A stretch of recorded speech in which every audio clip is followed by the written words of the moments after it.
Netcasts you love. From people you trust. This is TWiT. Bandwidth for iPad today is provided by Cachefly at CACHEFLY.com. Coming up, OS 10 Mountain Lion is starting to look a lot like iOS. Plus, something very special is happening March 7th. Save the date. We'll take a look at the address book download fiasco and Airplay. It's everywhere. All that sounds just fab on iPad today.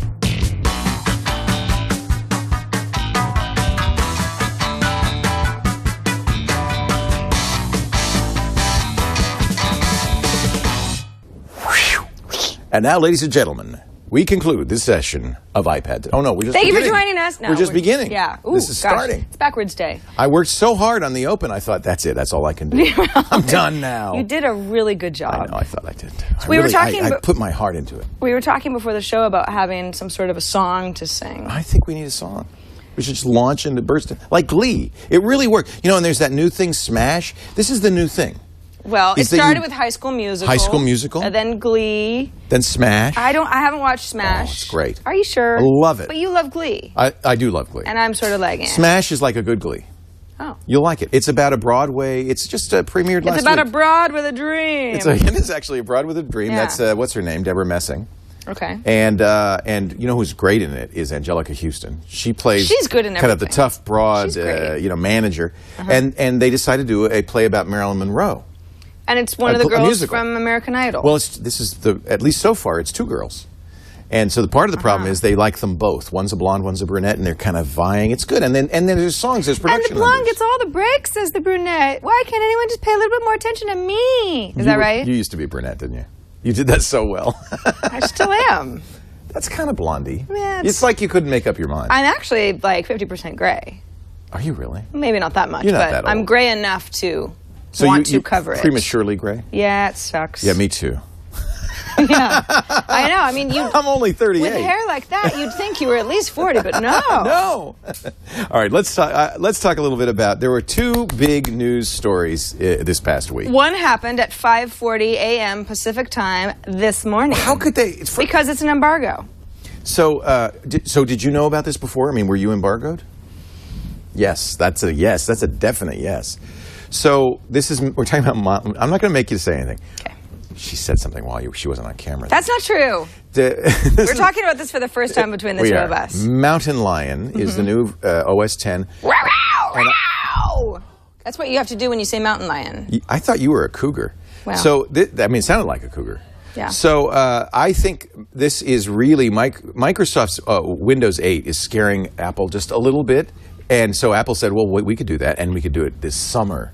And boom! Talk about secretive. Boom! Nobody had heard about this. Had you heard? But before you got embargoed? There were no rumors, there was no clue. Nothing. Everyone's busy with when's the iPad 3 coming out. Right. You know, it's Apple just had their education event recently, so there was, not that everyone's really talking about that, you know, with wild abandon anymore, but there is other stuff that's going on behind the scenes at Apple. This came out of nowhere, truly. Are you excited? Because basically it sounds like, and I haven't played with it, maybe you've played with it, but it sounds like they're going to put a lot of the iPad features into the desktop. Yes, that's true. One thing that is available today, and by the way, this is what they call an incremental update to OS 10 Lion. That's why it's called Mountain Lion. It's sort of like leopard and snow leopard. Okay. Exactly. It's funny, a bunch of people have pointed out, but a lion is like a bigger, cooler beast than the mountain lion. It seems like a downgrade. Well, just get over that. It's a kind of, they had to pick something that had the word lion in it, they are going to run out of cats at some point, big cats. You can never have too many cats. I have a t-shirt that says that. I'm just saying, they're going to run out.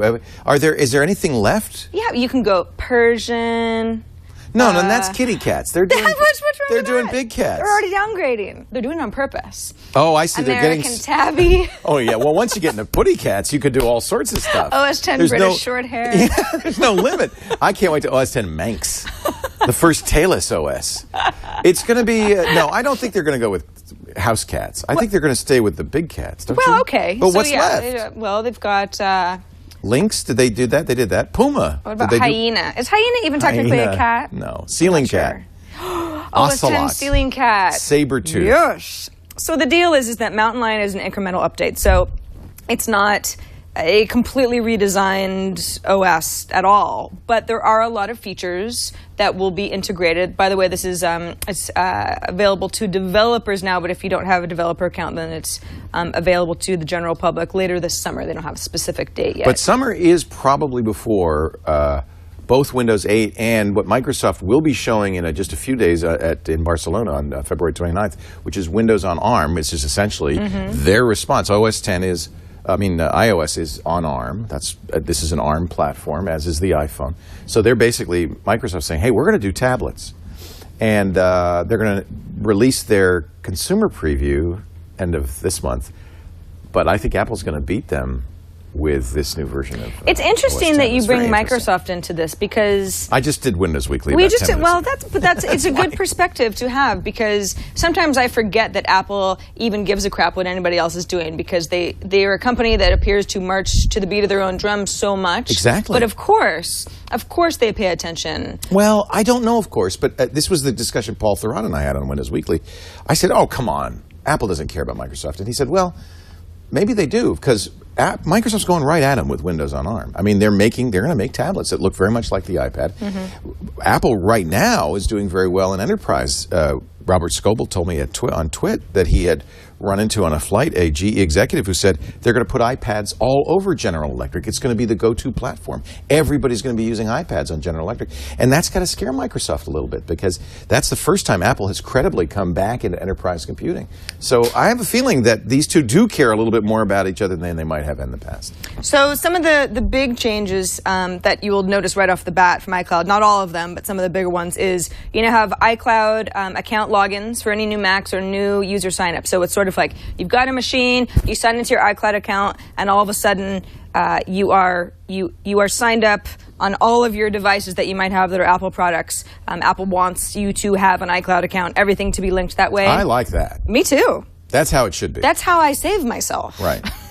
iCloud dock storage now looks a lot like the iPad UI. You sort of have an option of going the old school, well, I don't want to call it old school, but the hierarchical folder view that people know of OS X, or docs that, let's say I had two documents and I put one document in another, then it'll automatically open a folder that I can name that both of those documents are inside of. Very much how an iPad would work. With I two like different that. apps. That's I do interesting. Too. Yeah, very, very much so. But what are we going to lose, though? For those of us who've used, and I think you're this way, but I've been using a Macintosh since 1984. I love the Macintosh desktop and notebooks. For those of us who use Macs, are we going to lose capabilities? Is it going to suddenly be not the Mac? Is it just going to be iPad on Mac? Well, okay, so imagine, did you reverse your mouse movement once? I did, and that was a pain for the first few days, but I did, because that's the last thing you they got did used in to Lion. It. Yeah. They made scrolling go more like an iPad than like a desktop. It gave, I would say within 5 days, I wouldn't have even known the difference. No, I'm used to it now, except, you know where it really is a problem, and maybe this was the plan? What? When I use a Windows machine. Right. Suddenly the scrolling's back to the old way. Oh, the other day I got on someone else's computer and I was like, you haven't upgraded to Lion? And she goes, well, no, I just switched the way that the trackpad works. And I said, well, why'd you do that? It's hard for me to use now. But it does put Apple users in a weird position, because suddenly we're scrolling exactly the opposite way of everybody else except iPad and Macintosh. And so if you do use Windows computers too, which I do, and Linux, it's very confusing. It's confusing. I scroll and I go, oh no, it's this way. And I wonder if Apple did that on purpose to kind of move people out of those universes. Honestly, I think that Apple wants a unified experience. Apple understands that iOS and OS X are different things. You can't make them completely unified, because you just can't. I mean, this is not a touchscreen, and you've got a keyboard, and laptops and mobile devices, if you want to call it iPad mobile, which I do, are different things. But they can make a lot more of the user experience unified. For example, Calendar is now called Calendar on Cloud Calendar? iCloud? It's just called Calendar. Because on the iPad, it's Calendar. It's not iCal anymore. Right. Why call it iCal in one place and Calendar in the other place if they're synced via iCloud? So there's stuff like that. Address Book is now called Contacts. It's just your contacts. Reminders and notes. Remember, I was mad about the fact that I loved the Reminders app, but they didn't have an OS X app. They do now. Well, they will. Yeah, so that's perfect. Notes as well, if you are somebody who enjoys the notepad a little bit more. Love that about Reminders, because before it was stuck in iCal, and it worked, but it was kind of ugly and cumbersome. So it makes a little bit more sense. One other thing that they've done, well, actually, two other things that they've done that are really interesting. Number one is they're going to allow Airplay functionality from OS X. So if I've got a movie on my Mac, I can send it through my Apple TV. That's very exciting. Yeah. And does also kind of incline one to believe that Apple will be doing a television set. Because now you buy... Remember, they've pulled, by the way, all the Apple TVs out there. You can't get a new Apple TV anymore. Really? Yes. Since when? It's happened. It started last week, and... They have remaining stock, but they're not ordering new stock. So the fact that I think March 7th, which we haven't talked about yet, but I think we're going to see more than just an iPad announcement. You are hosing me. Yeah, isn't that interesting? So I do believe that that something's going to happen, as people have rumored for a long time with televisions as well. I'm surprised I haven't heard more uproar. Why aren't the Apple TVs on sale anymore? This is because nobody buys them. This is the thing that's exciting to me. I am still... If you have one. If you ever had any doubt that I am still on the outs, I thought maybe when Steve Jobs passed away that Apple might kind of, give me an amnesty. No. I did not get a briefing. I'm reading John Gruber, his Daring Fireball. Leo, very few people got them. Did you see this? This is... Phil Schiller sat Gruber down. Yeah, we're starting to do some things differently, Phil Schiller said to me. We were sitting in a comfortable hotel suite in Manhattan just over a week ago. Wait a second. You're a bit out of shape because Phil Schiller didn't sit you down in a hotel room and give you basically the equivalent of a keynote? We gave it to John Gruber. Well, you can read the article, and what have you really missed? All right. What have you really That's missed? what I'm saying. I'm pleased to hear that I'm still persona non grata with Apple. Thank you, Apple. Finally. Okay, go ahead. Not finally, because I know where you're going with message. No. No? Okay. No. You go where you're going. I would go with where I'm going. Okay. All right. Finally, before we get to messaging, which is actually kind of the coolest thing that we can all participate in as of today, is Twitter. Full integrated. In the latest iOS 5 update, Twitter was fully integrated into iOS's OS. And a lot of people said, that's really interesting. Mm-hmm. Apple had supposedly been in talks with Facebook sometime back and kind of went with Twitter for their easy, if you want to share the little arrow button, Twitter's now in there. Same thing with OS X. So Apple and Twitter having a little slumber party. And no Facebook? No Facebook. I think, to be honest, I think that's a big mistake. I don't think Twitter speaks to the core audience that uses Macintoshes and iPads. I think Facebook does. And I think Twitter is still a little bit of a hipster thing. Still, it doesn't... People love Facebook. And I think Apple's missing out by not... If it had Facebook integration, wouldn't it be more interesting? I think to most people, I think it would. That's a good question. The thing is, Leo, I don't know that people love Facebook. It's just that they understand Facebook. No, but they use it like crazy. Because there was... Yeah. Right? And almost everybody does. Facebook has 10 times the audience of Twitter. Exactly. Well, I think it's 8 times. 8 to 10 times. So, 100 million versus 875 million, or whatever it is. So, I do think that Apple probably would like to have Facebook in there. I think that it may just be Facebook that's making the roadblock, not Apple. I don't know. But integrating Twitter is not as interesting to me, I have to say. It's an issue between the companies rather than whether or not Apple thinks that Facebook or Twitter links are more important. In a perfect world, you'd have both. Or you'd have everything. You'd have Google Plus, too. Well, that's the thing. With a lot of third-party apps, we show them all the time where you say, oh, look, they let you share to Dropbox and this and that, and you have all these different choices. But that's, again, not in iOS itself. They do have this new message platform, which replaces iChat. It's called Message. Yep. Not iMessage, but it is iMessage. It allows you to use Jabber, Google Talk, AIM, and Yahoo Messenger, along with Apple's own messaging platform. You can send a message from a desktop or a notebook to a phone or an iPad and vice versa. I tried it earlier today, downloaded the beta. This is the one piece that anybody can get right now. The beta is available at Apple's site. It works pretty well. I did too. I will, send me a message. Where are you? Here's Laporte. You're idle right now. I am idle. I'm always idle. Alex, if you can take my screen, you will see you're gonna do that from my the computer. messages window. Yeah, so it's here's you, here's my friend David Prager, and if I were just to talk to you, yo, bud. You know what's interesting? That picture, you know where they get that? And Where? I'm not sure this is a good idea. That is the picture I took when I set up my desktop computer. You know, you have a login picture. So I just went like this. Right. Well, You're going to have to easily think about you your can login easily picture a change little it. bit more, kids. You should just change it. I should change it You can now. change it easily. I know, my picture's really stupid, too. It was when I opened my computer for the first time. There's What's another nice thing about, that I like, and okay, finish Messenger, and I'm going to mention one more thing. Okay, what's nice about Messenger is this is, to everybody who's gotten familiar with iMessage, this is taking iMessage to the Mac. Yeah. So if you and I are talking to each other via iMessage, and for anybody who needs a refresher, iMessage is awesome because when it's between two iOS users, you're not actually using SMS texting. So it's not counting against any plan, and the messages turn blue rather than green. And if you're using iMessage, then you know what I'm talking about. And you can assign not only a phone number, but an email address to iMessage. So I can message Leo from my phone, but he would see my saralane.com address come up. For example, I can assign that same Apple ID to messages on OS X, so the messages are being received on a variety of different devices. However, I have found an issue with it. Uh-oh, what? Yeah, the issue is, okay, so on my iPhone and my iPad, I have two different phone numbers because they both have data plans that are associated with not the same phone number.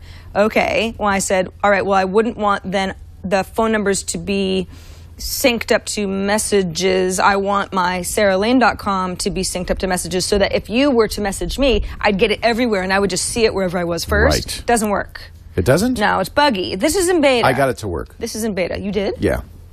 And, so if I sent something to you, you'd see ping, ping, ping? Yeah, and it did not work right out of the box. In fact, people who were watching our live stream earlier watched me go through, a lot of convolutions because I got the message. Are you getting the message that email account is in use with another system? No. Okay, that's what I got. It turned out I had to re-verify my email, but now using my primary email address, I can get, if you set it to probably the address you have there, it will go to my iPhone, my iPad, and my desktop.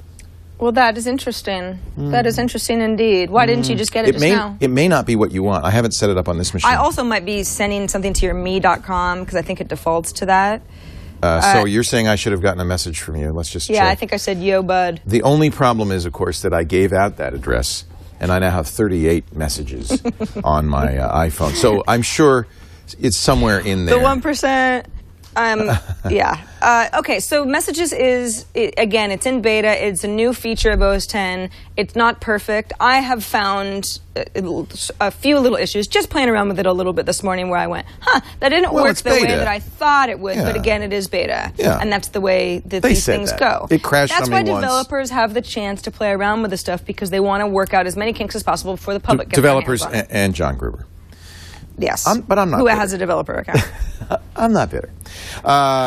One more thing that I think is very important that maybe is getting a little short shrift. Macworld did a good article on it, Gatekeeper. The security model on this is much better. It's fantastic. This is exactly how a desktop app should be. Remember, we talked earlier about the fact that Apple was requiring app developers now to say what they wanted to do. They're going to have a permission system. It will warn you if an application does something like, let's say, I don't know, download your address book. All of that is now built into the desktop, and I am thrilled. I think we're going to have a much safer computing environment. It's one of the things they did right on the iPad and the iPhone is design it from scratch to be secure. That kind of security is now coming to the desktop, and I think that's great news. Absolutely. Happy about that. You mentioned, Leo, the whole address book issue. Yes. Which is actually, technically, even though we wanted to start off with Mountain Lion off of the top of the show, that's actually our theme. It's not really a fun theme because it's actually sort of an issue, but Address Book Gate is our theme today. We've talked about it on many other TWiT shows at length. But if, for whatever reason, you're unfamiliar or just want to get our take on it, I thought that we should definitely talk about what was this whole issue, what happened with Path. You might have seen some stuff in the news that Path is stealing your, data mining your addresses, and you have to watch out with these companies, and they might not have your best interest at mind. We talked, of course, a lot about it last week. I think it broke during This Week in Google. So on Wednesday last week we talked about it. We talked about it at MacBreak Weekly. We talked about it on TWiT. We haven't yet talked about it on this show. Do you want me to say how I feel about it? And I'd be very curious what your reaction is to it. Absolutely. I've thought a lot about it. And I'm a Path fan, and I use Path, and I did not stop using Path. My initial reaction is, well, yeah, of course, because Path said, should we look up friends in your contact list? I figured that they took that. I figured that Twitter did and Facebook did, and a lot of these apps were getting my contact list. And I thought, well, I think that that's exactly what I expected, so I wasn't surprised. And I didn't feel like it was an invasion of privacy. Now, you're on Path on your iPad right now. That's right. They've changed it, and there it is. You're seeing that warning now. What does that say? It's kind of small. To find family and friends, Path needs to send your contacts to our server. Now, I can either say, no, I don't want to do that, forget it. Or I can say, yeah, okay, that's fine. And I don't believe that Dave or Path was malicious in doing this. I think from their point of view, they thought in their head, well, we're not going to do anything with this. Of course, we need to look at their contact list if they want us to find friends. What did they, why should we warn people about that? So I think it came as a surprise to them. It doesn't particularly bother me. It would bother me only if I thought that they were going to do something else with it, like sell it to advertisers or marketers. But it's pretty clear that the risk to Path of doing that for a small amount of money and risk this entire platform, because if people knew that they were doing that, that'd be the end of Path. It just didn't make sense to me that they would be doing that. Now, we did learn later that Path was not only downloading it, but saving it. Now, they've stopped doing that. They delete it now. But we've also learned that the Twitter app, not only downloads it, but saves it for 18 months. Mm-hmm. Instagram was doing it. They've changed their platform. Yeah, in fact, I can show you. Instagram sort of... And listen, they snuck this in as an update. Yeah. They put in Lux. They put in all these additional features. They changed the interface. You've got the old Instagram on there, by the way. Oh, you're right. So you're not going to see it. Well, so it's going to do the old behavior, which this is what. Okay, so you see how fast it did that? No users found, because I don't really have much of a address book on this iPad, but I haven't actually updated to the new Instagram on my iPad, which is weird. I can't believe I didn't do that. It didn't ask me. I think I have it here. Yeah, it didn't ask me anything like, "Hey, we're going to need to upload all of your data to our servers. Don't worry, it'll be confidential. We won't share it with anybody." This is the new Instagram, and the way you can tell, by the way, is the camera icon now. Is the UI is different in general. Yeah. So walk me through this, because I can't. Is it here? Find friends. Yep. Okay. And then right at the top from here, my contact list. And it says, "Oh, hold on a second. Now this is actually better than Path. In order to find your friends, we need to send your address book information to Instagram servers using a secure connection." By the way, that's another thing. Path was using HTTPS. They were encrypting it, but many other apps were sending. Now this, I think, they should be blamed for. Yeah. We're setting all your data in the clear, which means anybody along the way could see all of that information. Path did it right. I firmly believe Path just thought, well, of course, that's how you do it. There are ways to do it. That's why it's convenient to use our app, because we've got there are ways to do it. I don't think Path, and I don't know for sure. I've only met Dave Morin twice. Once when in Paris, we met him together. Mm-hmm. But and I don't know him from Adam. But I don't think that he's going to take a chance on his whole company by doing something nefarious with that information. So there was an implicit trust. Yeah, of course he's got my address book. So what? So it doesn't bother me. Did it bother you? I'm in your camp. I think that there's sort of two things going wrong here. Number one is people should have been... you just need a little heads up, here's what we're doing, yes or no. And then if you say don't allow, then... I far prefer what they're doing now. Right. And I think they should have done that. Although I, like them, didn't see a problem, so I understand why they didn't up front. But now, you've got to. And by the way, Apple's making you. Right. That's another thing, is Apple pretty much said, well, listen, this is against the terms of our service, but we've never really made it mandatory for an app to give a pop-up window to make you say, yes, I'm fine with doing this. The way that you always see when an app asks for your location. Hey, is it okay for us to geolocate you? That's sort of what the app is all about. It'll make it better. But you can say no, and the app either won't really work very well, or you just have that feature turned off. I think it's the same thing. I think Apple had the same reaction that Dave and Instagram and Twitter had, which is, well, yeah, why is there a problem? You trust us with your credit card information. Are you saying you don't trust us with your contact list? Why is that different? Mm-hmm. Well, a lot of these apps don't have your credit card information, all right, because but I'm just saying, free. Don't you routinely trust companies with stuff like that? Yes. And It just seems to me. Although, I don't know if I would say for social networks I'd be wanting to give my credit card out here and there, even if I just thought that they wouldn't go anywhere. I think I sign up for crap all the time. You're with my getting credit to the card second number. issue of this, is that the issue number one is people just want to know what's happening. And they should, and if I they're don't disagree with that. If they're giving away information, you need to give people an out. Number two is the apps themselves need to be secure with this data. Now, the fact that Path was secure is sort of like, I kind of have no issue at all with this because it's just the way it goes. But I have a problem with the app Hipster, which, by the way, has updated since then. So I'm not saying that they have fixed the hole. They were uploading, not securely, plain text.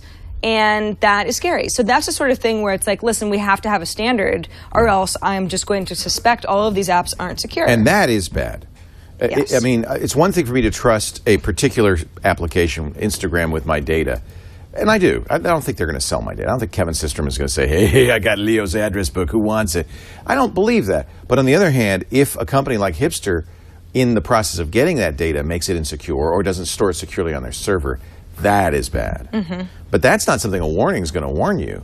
And that's different. It doesn't say in the warning, well, actually it did in Instagram's case, we'll set it via a secure connection. That's another thing that I think they need to do. Well, or Apple needs to make them. And Apple needs to make them. And that just needs to be part of their, they weed out apps all the time. That's just another reason that an app should be weeded out. I think it's really interesting. You could go both ways, and it's impossible to know anybody's intent. You could assume evil intent on the part of Path. You could assume evil intent on the part of Apple. Well, this is such a valuable feature for our app developers, even though our terms of service say you can't do it. We're going to look the other way when they do. But I don't believe evil intent in either case. I think what really happened was people just thought, well, yeah, of course we have your contact information. We're not going to do anything with it. We didn't even know that would be an issue for people. Now they do. Right. So now you got to warn. I don't think it's an issue for me. And I'm curious how many people that really is an issue for. If you think about it. Whole thing was... that app has access on the iPhone to a lot of information. The whole thing was very curious to me. Somebody discovered this was going on, and Path kind of said, hey, this is sort of the best practice right now in the App Store, and then said, okay, we get what's going on, we're sorry. And it took a few days, honestly, for word to get around, or at least articles to be written that were going to be read by a lot of people saying, oh, wait a second, it's not just Path. Right. It's all sorts of apps. It's almost every app that asks you for that kind of permission, in fact, uploads it. Now, there have been articles about there are other ways programmatically to do it without exposing your information. They can take the email address in the phone book and hash it and then compare it to a hash on their side, and so no information is transacted. Or is passed from one to the other. But that's more work, and if you didn't see it as a problem in the first place, I don't see why you would suddenly say, oh, we should have hashed this. I don't know. I think this is a case of the media, including us, the media stirring the pot on this, and it really isn't something that people were that concerned about. They are now. I think it's a lot of and by the way, things being taken from us without our knowledge, because you want to upset a lot of people who don't really know how things work. Say something like, we have your address book information and maybe we'll give it to the government. But you understand that your address book is on your phone. I know. And all these apps are on your phone. They have access to it. They do. But they're not necessarily storing the... Well, people didn't realize that data was not just being pinged regularly, but being stored on a server somewhere outside of your control. They can see it. Look, I'm not arguing with you. I'm putting an app on there, and there's... I'm speaking for the angry mob. Well, and angry mob, good. There's going to be a lot to be angry about, because every desktop application has full access to everything on your computer. Right? Yeah. All the porn files that you've got on your computer, every app you install on your computer could see them. Now how do you feel? Maybe they're uploading them. I don't know. It depends what their collection is. So one other thing. On Android, and this is the other way you could handle this. Android handles it by requiring an app to tell you, but not when it happens when you install the app. And your only choice is to, at the time, install or not install the app. So that is maybe not the best solution either. I like the way Apple's going to handle this, which is warn you at the time, warn you each and every time, and give you the choice at the time. You still get the full app, you still get the functionality, you just don't get that particular feature.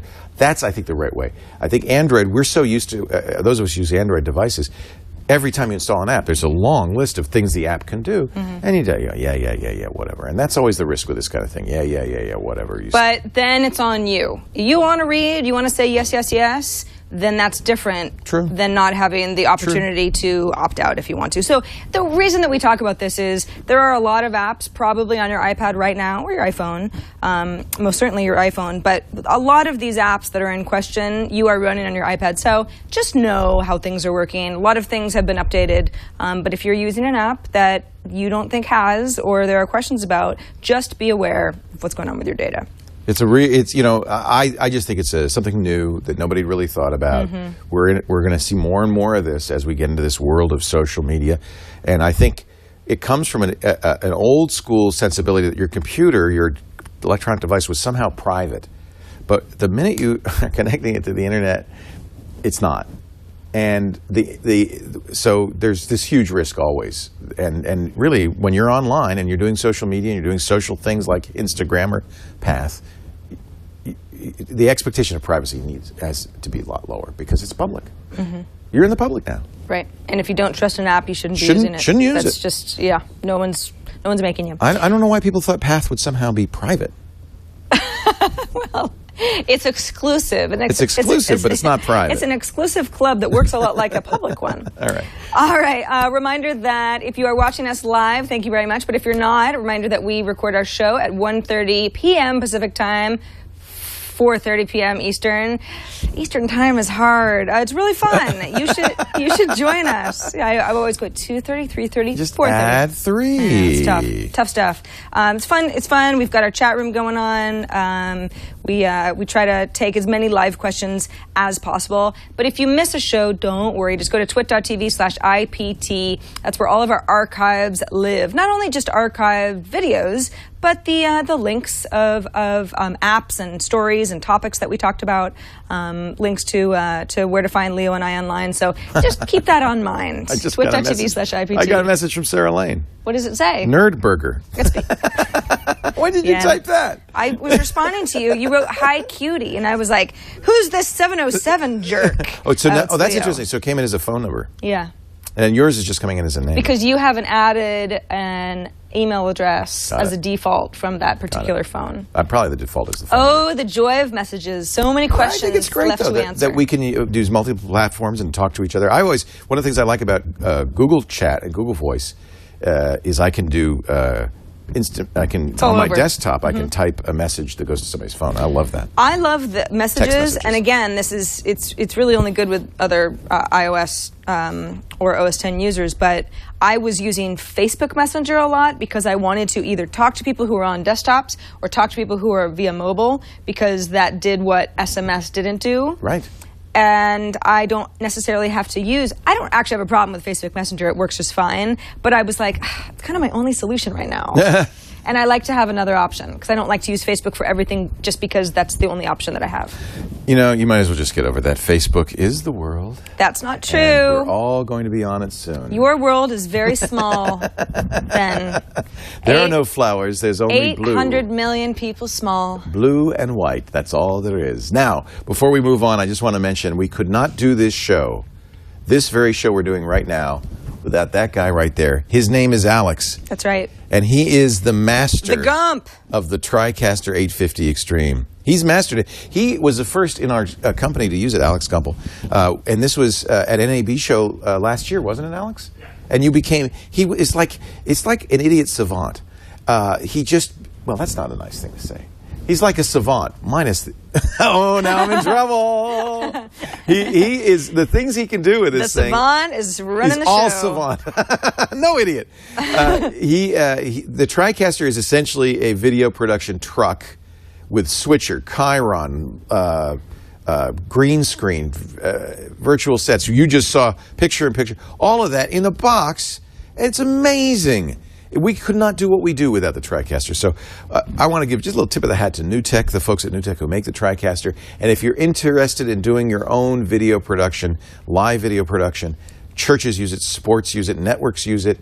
It's being used all over the country. There are a variety of different TriCaster to choose from. Of course, we use the top of the line, the 850 Extreme. But you can find out all about the TriCaster at NewTek, NEWTEK.com.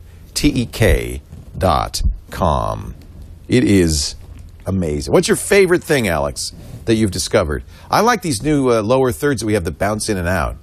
That's the motion graphics in the lower thirds is fantastic. Oh, look at that. Did you know we could do that? No.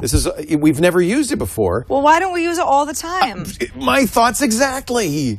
We will. I use it on all my shows now because I've discovered the button to press. Maybe Alex can make Chad do some stuff. Exactly. All exactly. right. Yes, thank you to New Tech. And thank you to Alex for sitting in today. You're doing a fantastic job. Yes. Filling in for our usual Chad. Yes. Who's, oh, my God, Chad. He's out getting his hair dyed. He's out doing something better, apparently. Didn't have time for little old us. So last week we talked about some iPad 3 rumors. It was a lot more of a rumor 1 week ago than it seems like today. Wall Street Journal has come out saying, March 7th, we're going to have an announcement about an iPad 3. Yep.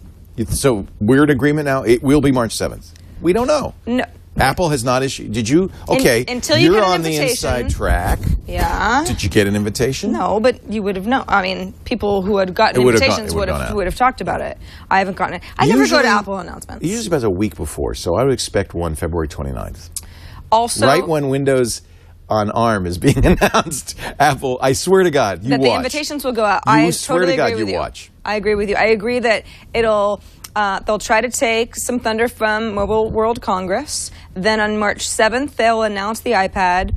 Then within a week, 10 days, we'll have them on the shelves, which is a little bit later than last year. See, that's the question. How long before we get them? I don't know. And you think a week to 10 days? Well, I'm just going by last year. Yeah, and MacBreak Weekly, they thought it would be longer because, and here's why, if they put LTE in, the fast 4G that Verizon's demanding that all their new gadgets have. And AT&T is continuing to roll out. That will require a new FCC approval process for that chip, which means it could be long. Remember, the first iPad, it was 3 months. They announced it, then applied for approval, because once approval starts, that kind of is a public thing, and so everybody finds out what you're doing. So it might be that they announce it March 7th, start the FCC approval process, and then it might be a month, 2, even 3 months before we see it. I hate to be the bearer of bad tidings, but that could happen. Well, no, that's good. That's a good thought. That is one of the things that seems to be a consensus, at least at this point, with people familiar with the matter. 4G. Yeah, it's 4G. Yeah, and. At first it was like, well, that would be great. Well, I don't know if Apple's ready to do that. And now it sounds like, yeah, it's not a done deal, but it's a pretty strong rumor at this point. Quad core. Now, I'm curious, and we talked a little bit about this, if there'll be other announcements besides iPad. Well, you mentioned Apple TV earlier in the show. Could be Apple TV. Could be a TV. I don't think they would do that, though, because the iPad already has enough. Right. Why not give that its own announcement? And you started, I'm sorry, I interrupted you. Features do you think will be in the iPad? You said quad core? Mm-hmm. And then Retina display. Yep, it'll be thicker because it needs more battery for the Retina display. Yes, and for the LTE. And there'll probably be, I'm thinking there'll probably be either 2 versions of the iPad or maybe even a third, because we heard a lot of rumors. I don't believe these rumors that they're looking of the 8-inch? Testing 8-inch iPads as well. You don't believe it? I don't believe it. I think they're probably testing it. Yeah, but doesn't mean they're going to do it. But I just don't see, especially if we've talked about this on TNT, and I feel like I've talked about this with everybody who cares about iPads, but I don't see them introducing an iPad that doesn't have the wow specs of this iPad 3. Even though it's smaller, it's not really like Apple to say, and here's our sort of junky, smaller one that's more like the Kindle Fire.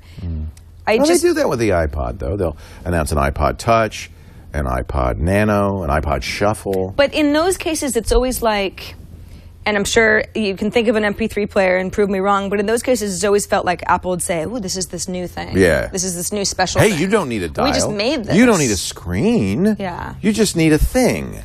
It just does. Yeah, I don't. It doesn't feel right to me either to say, here's the 8-inch. It's sort of a. It's a.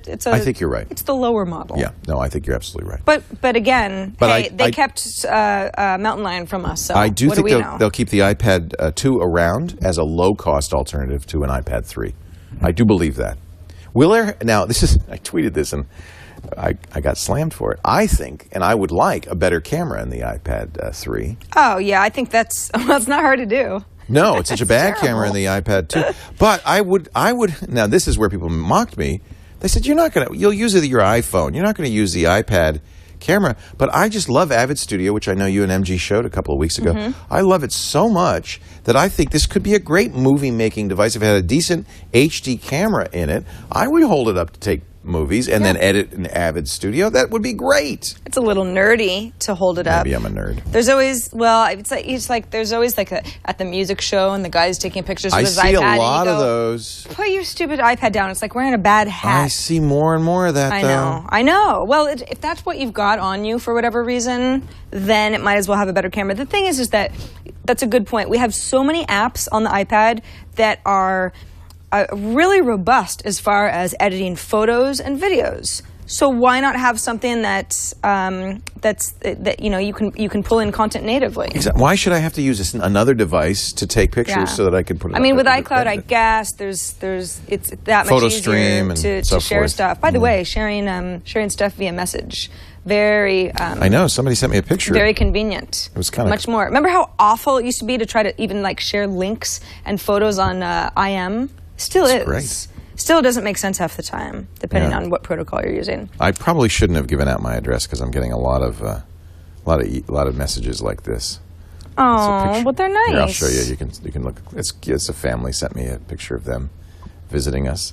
That's at the old. Well, is it? I actually don't know the difference now. That's at the cottage. Yeah, that's at the cottage. How can you tell the difference? Because the lighting. The lighting is different. Skypeosaurus.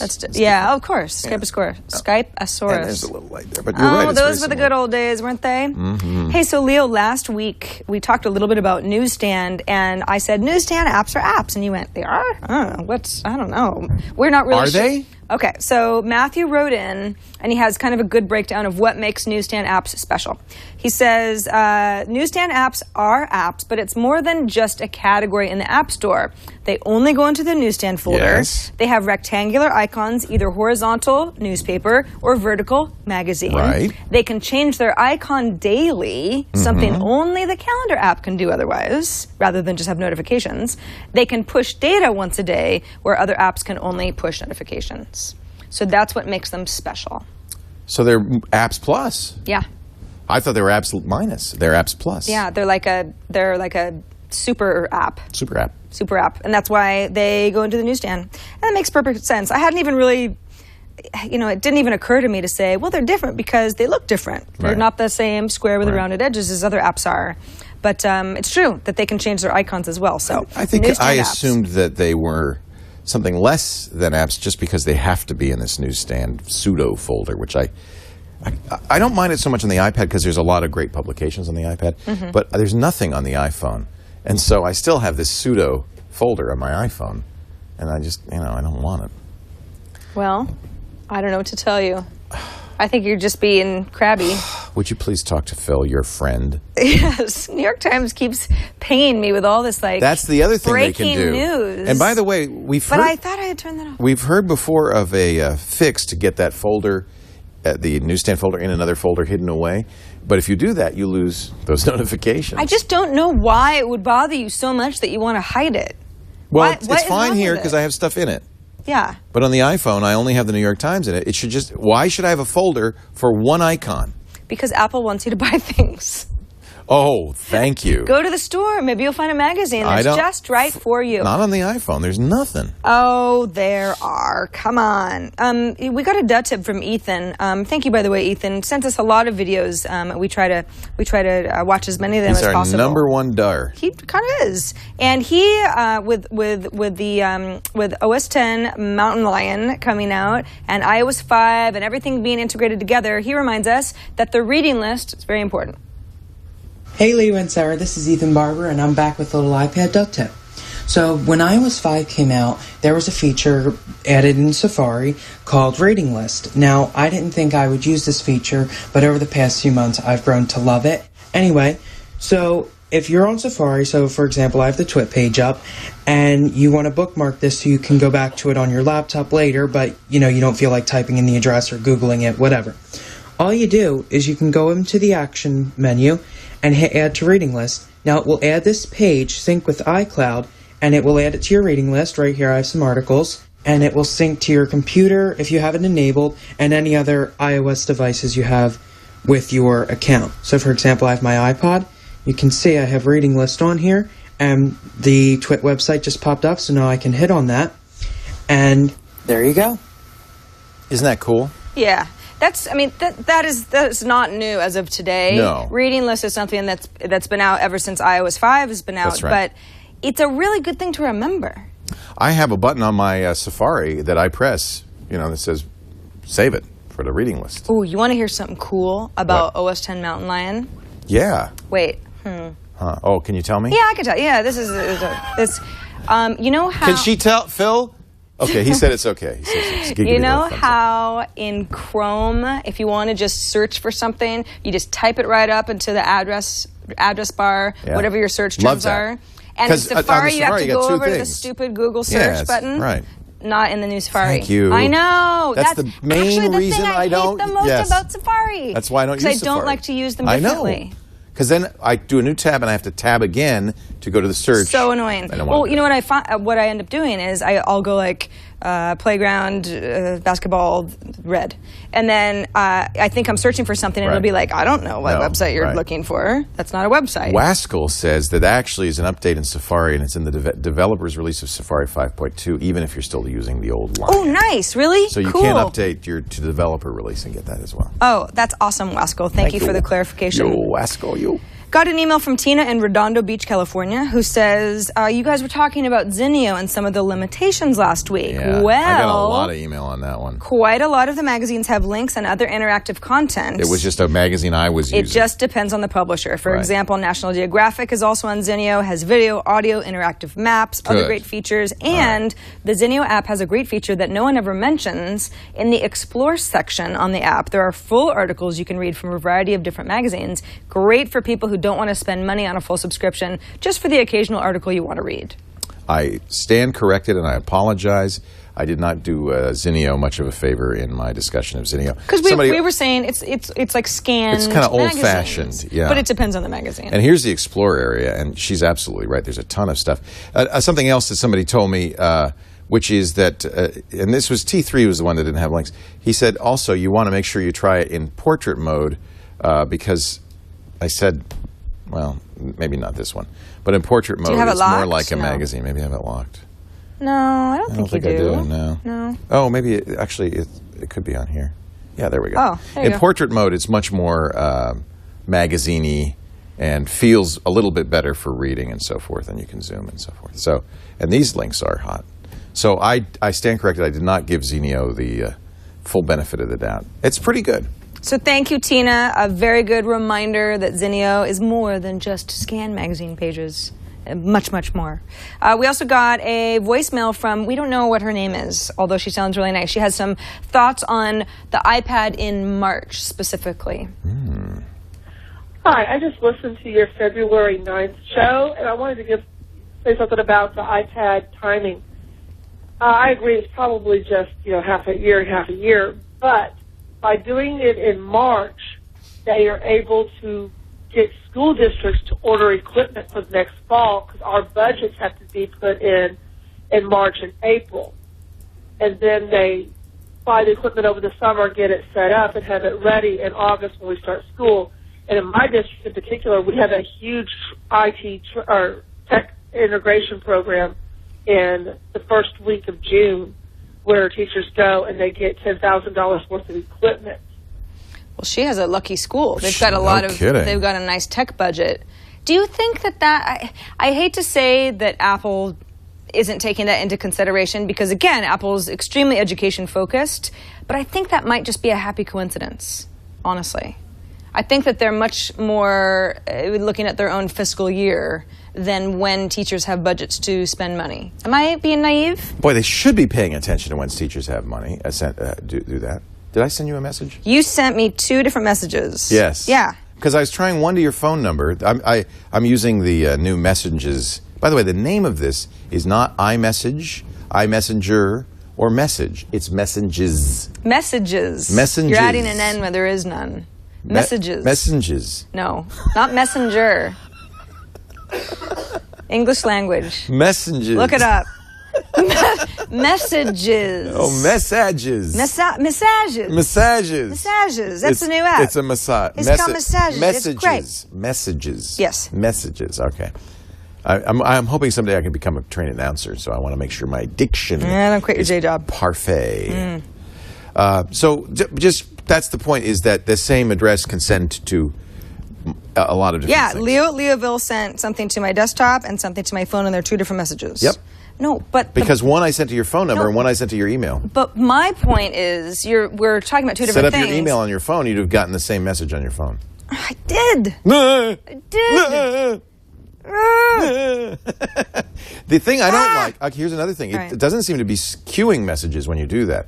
So, because some device received a message, now I'm not seeing any old messages when I log in on my desktop. Exactly. So there's an issue there. There is an issue in that sense. I want it to be synced the way iCloud is, where everything looks the same on all of my devices if I'm using the same Apple ID. I did receive this from Jeffrey Parks, the same message here and on my phone, because Messages was running on the same running on both devices.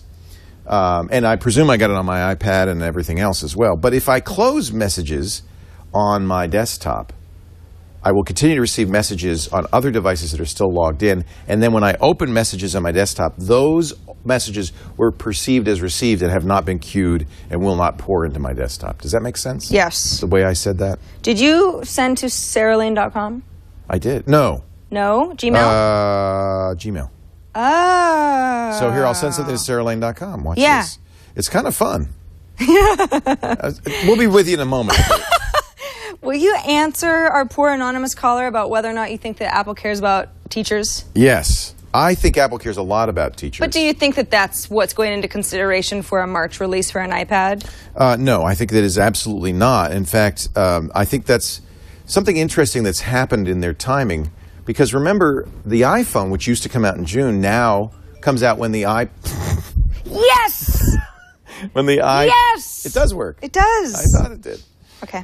I'm done. Your problem is you have too many different ways to contact you. You have too many different hats. I do, and I don't have one right now. You Oh, do. yes, I do. Somebody came and gave me one. Remember, Apple really got its start by putting Apple IIs in classrooms. They had a very aggressive Apple for Education program. A program is much less aggressive than it used to be. You only get like a 10% discount for students. They do have an Apple Education department. They have Apple Education leads who go around to schools. So they're very aware of that. The question is, how much of their business cycle do they modify considering education? And I think there's too many other factors to consider when you're releasing an iPod, an iPad, an iPhone, or even desktops, to time it to the education cycle. Well, especially since if an iPad came out, let's say it came out January 1st. I mean, by the time a teacher gets that $10,000 or however much in order to make an investment for the next school year, it's not as if the iPad is less cool. If anything, it's more of a proven model for the classroom. So I don't think it takes away at all for it to be released at a different time. A great iMessenger, I don't know who I got this from, it doesn't say the name for some reason, but they make a very good point. One of the reasons that they split iPhone and iPad releases is because it's about manufacturing capability. Mm-hmm. All of this stuff is basically made in the same Foxconn factories. And so you have to kind of time it according to availability of parts, availability of manufacturing. There's a lot more to consider than just when the school year starts or the fiscal year starts for a school. So I think, yes, they care a lot about schools. They don't care so much that they're going to modify their whole business based on it. Want to remind everybody that animated GIFs also. Oh, isn't that cool? Yeah. Well, it stopped, but it was animating for. Oh, there it is. It's moving. It's a really slowly animated GIF. Is that Honey Badger? It's a Honey Badger. Honey Badger don't give a beep. It says deal with it. That's awesome. I want that. I just want that. I wonder if there's a forward capability. Write us at iPadtoday@twit.tv. We love getting your emails. Thanks to everybody who writes us every week. Our voicemail, Google Voice number is 757-504-IPAD. When you call, you'll hear me say something like blah, blah, blah. I'm going to change that one of these days, but don't let that deter you. Do you actually say blah, blah, blah? No, You say something, I messed right? up, and then I just never redid it. You never fixed it. Yeah. But please call us, 757-504-IPAD, 4723. Or for extra points, you can always send us a video. We love seeing your face. Thanks to Ethan. We didn't see your face, but we saw you showing us how Reading List worked. Really appreciate it. We saw your Honey Badger face. Deal with it. Deal with it. I love that. That is just the best thing I've seen ever. We're playing with Doesn't take much, clearly. With messages. Finally, it's time for our App Cap Award! Yay! This is the time where we put on hats and we talk about our Oh, this is a nice hat. This is nice, too. It's okay. You look. Why I never. Okay, just do this for me and I'll see. Go. I'm hunting rabbits. I'm hunting rabbits. Yeah, that's what I thought. Okay, Elmer Fudd. Of the two of us, I think there's a little bit more of a, hey, that resemblance is uncanny type thing. But I digress. Yes. My app cap of the week is fab.com. And you might say, Sarah, haven't you already talked about Fab on the show before? Like 5 times? You can't stop talking about it like that? How about once on July 11th, 2011? Oh, all right. Okay? You checked the tapes. Yeah. All right. Yeah. If there were tapes, If there I were would tapes, have. you would have. Now you have Google search for things like that and our wiki. But no, Fab has we've talked about it actually in a past show as almost sort of like I don't know what I want to do right now. What's a fun app where I can kind of just, I don't know, look around, waste some time. Fab is actually more exciting for me now because they updated their app. Thank you for the Honey Badger animated It GIF worked! reel. It worked! It's gone viral! It's good stuff. What they have that's cool now is they've got a new section. So this is just like everything that's new. And this is, if you're not familiar with Fab, it's kind of like these flash sales. So if I was I really love this bicycle, then I can go ahead and it's or these like little owl earrings or $8 off of 10, blah blah blah. Okay, so that's the new area. But now they have a cool section called Shops, and Shops is nice because it's just more of like actually a storefront. So there are art shops, bed and bath, books and media, cook and prep, fitness and sports. I kind of got stuck on home accessories because I'm sort of in the market for a nice entertainment stand. I actually found one. These are all like TV mounts. I'm not quite ready for that yet because I'm just a renter and I know my landlord doesn't want me to drill a hole in my wall. But, oh, come on. Wow, they sold out. Dang it. Since the last time I was here. You've got jewelry, you've got lighting, that sort of thing. So you get the idea. Like, it just gives you more of I'm really focused on something for my home or, new sunglasses, that sort of thing. Or you can browse by a variety of parameters. And one of the cool new ones is by color. So I can say, I really want, I'm trying to put something together in my office and I kind of want this like real slatey steel type thing. That's cool. I just want to search Fab. You're searching by color. The wow. color grade. That is really cool. So, a rug gets pulled up. Really don't know why this gets pulled up because it's not, well, maybe it actually comes in gray as well as like a birch. Hard to say. You got t-shirt, obviously, iPad 2 smart case charcoal, so like a calendar thing, some placemats, a bike. So this is all stuff that really has nothing to do with the items wouldn't otherwise be clumped together in any sort of shop, but they are, if you want to just think of it in terms of, it's a very designery type of way to think of things is in terms of color palette. But I really do like this, and I like their iPad app a lot. Their desktop interface is perfectly nice. It's great, but there is something about these flash sales that I just find a little bit more fun on the iPad, and Fab has a particularly good one. You get like different views of things. You can zoom and again, in many cases, not in all cases, but in many cases, like for example, this rug. If anyone's ever bought a Persian rug before, you know that they're ridiculously expensive. Now, they say that this was $960. Whether or not that's true, they're selling it for $346, and this is 8x10. That's a huge rug. So that's sort of, you do actually find deals on this. So it's definitely worth having. It's a completely free app. Of course, all you do is pay for anything that you buy on the app, but they have some nice new search terms. So it's my app cap. I'm into it. You know what they don't have on the iPad? What's that, Leo? They don't have Pinterest on the iPad. Yeah, they do. No, there's no iPad app. Yeah. It really bugs me. Leo, can you not be one of those people who can't stop talking about Pinterest? I love Pinterest. Do you? No. I don't Actually, I do. Because Fab makes me think of this, because Pinterest is, like, what you really should be doing is Pinteresting your Fab pics and sharing them with the world, and you get other input and so forth. But Fab isn't really about that. I can't believe you don't use Pinterest. I have an account. Okay. We have talked about it on the Social Hour. I love Pinterest. I have talked about it on iPad today. And there is a way to make a Pinterest I just bookmark don't in feel Safari like on the it deserves to be the new. It's like, where people just... It's the new thing. They pretend that there's never been a bookmarking service before. It's just visual. It's very nice. I like it. But I'm not, like, obsessed with it the way that... Okay, fine. Be obsessed. Is that what your app cap is? Is that what it is, Leo? Answer me. By the way, somebody said you look like Dick Cheney, and I think that that's true.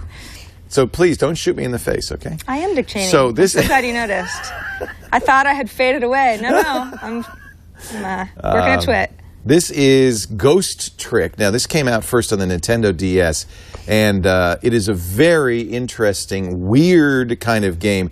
One thing that is a little off-putting about Ghost Trick, it's free, by the way, for the first 2 chapters, and then you can add chapters, is that there's a lot of exposition. This is very Nintendo DS-like at the beginning, but the idea is you're dead. Okay. You're a ghost, and your job is to save people using your ghost's powers. There's a lot of narrative in here. In fact, we're hearing the story. In some ways, it's almost like a comic book and a game. Like an interactive comic experience. Yeah. Interesting music. There is there's a thinly veiled physics game in here, actually.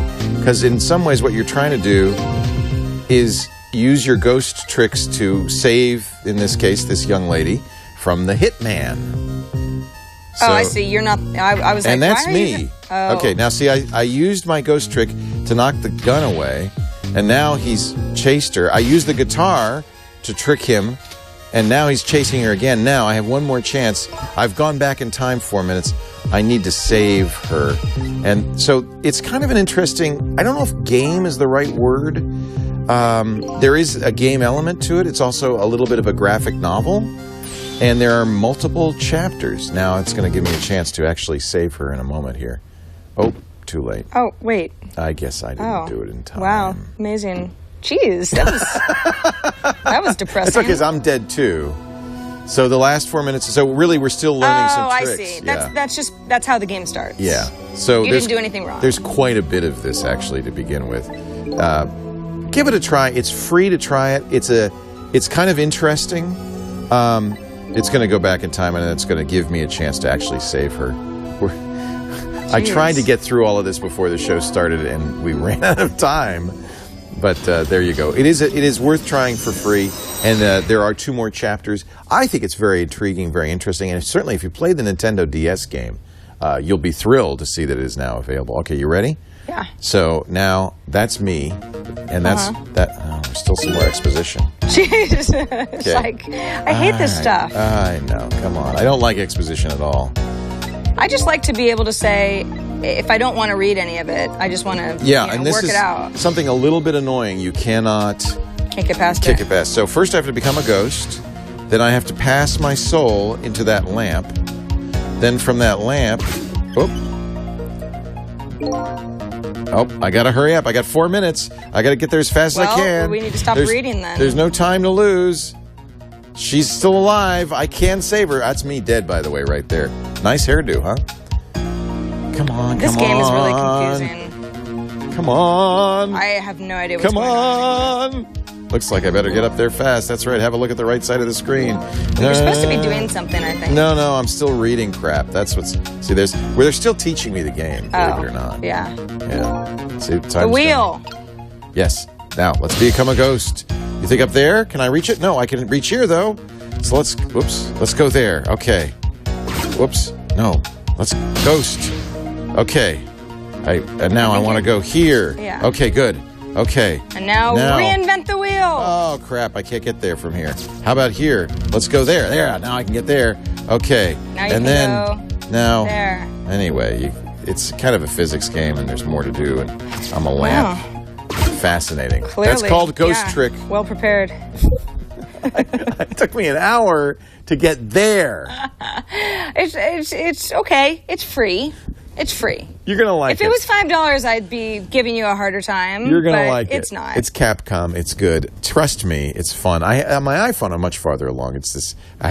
That's what you don't like, because they have an iPhone version. So we're playing on the iPhone, but now when you go on the iPad, you got to go back through that whole exposition. Literally, it goes on for a while. You can't pick up where you left off via Game Center? It's a really good game. Trust me. Just don't do as I do. Do as I say. Thank you very much. All right. With that, we're going to say goodbye now. Thanks, everybody, for joining us on this episode of iPad Today. We'll see you next week. That's exactly how I feel so much better. It was supposed to be this way. Oh, jeez. Wow. It's like I'm me again.